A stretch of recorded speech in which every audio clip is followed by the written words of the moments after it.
Okay, so today I interviewed 3 Godbridgers. The 3 Godbridgers were Derpled, Yuzei, and Bliz. I asked them 6 different questions about bridging, Hypixel, YouTube, all that stuff. And I know you guys do like the interview, so yeah, let's hop into it. Question number 1. What made you want to learn how to Godbridge, and did like anyone inspire you at all? Once upon a time, I was in a Bedwars game in 2017, and there was a person breezely bridging to me, and I was like, why are they breezely bridging? And I can't breezely bridge, so I was just like, I want to be better than them. I was on the verge of quitting Minecraft because it got boring, but I saw these God-bridging YouTubers popping up in my recommended, and I always wanted to try God-bridging since I used to play Bedwars in the German community in like 2016. People used to God-bridge there, but I couldn't do it since I had a bad office mouse. But fast forward to last year, I finally got myself a decent setup, so I gave it a try, and yeah, here we are now.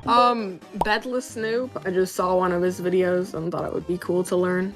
So I just picked it up. Question number 2. Do you think it's worth learning how to Godbridge for someone that wanted to use it in Bedwars? If you can do it consistently, then it's worth it. Or just I still speed bridge in normal Minecraft. What? Like Really? Bedwars game.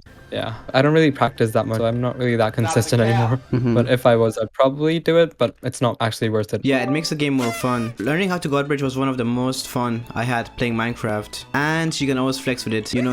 If you were already decent at it, then yeah, it's not really. It takes a while to learn. So something like speed bridging is already fast enough. And you have to do it like consistently as well. Bedwars Yeah. especially. Question number 3. How long did it take you to fully learn how to consistently Godbridge? A month? A I month, think. yeah, Yeah, okay. I was really bad.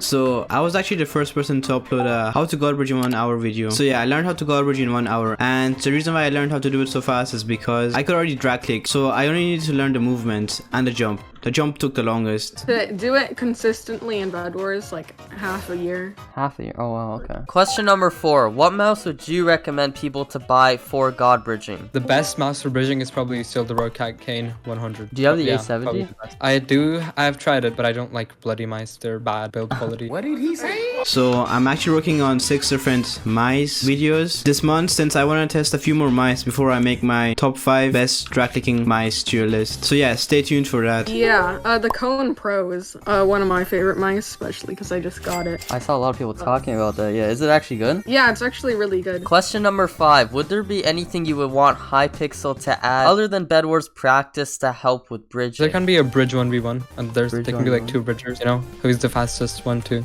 get to the end? That would actually be smart, yeah. I don't really practice on Hypixel anymore since I opened my own bridging server with Betless and Zach. We focus on improving the server daily. Oh, and we also have some Bedwars maps from Hypixel where you can practice your bridging there. I'm not sure what else they could add for other than just bridging practice. Bridging, yeah. Question number 6. What advice would you give people trying to start up or grow a Hypixel or bridging channel? When you start YouTube, no one cares about you. No one knows what you are. So like you have to first make shorter content when you start, and don't make it on you. So it can't be a video like my opinion on bridging. It won't get views because people don't care about your opinion unless you're big. So you just have to just start off like with like trends and stuff. And then eventually you can get there. People will actually start caring. And If the video is good, it's gonna get views.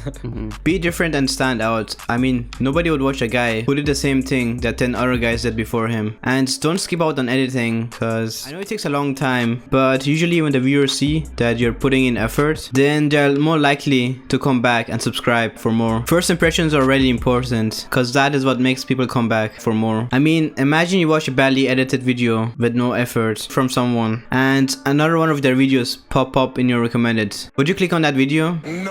Have consistent uploads and don't be lazy on editing, because I used to do that. And thumbnails. Your thumbnails are really Yes, nice. thumbnails are, yeah. Now, before we end this video, Yusei actually has a message for you guys. I swear I did not tell him to say this. You guys should subscribe to Ben. He makes pretty good content and his thumbnails are really good. And make sure to leave a like or bad. Address, this ain't a B&B. Slide through whenever, don't got nowhere to be. Hit me up.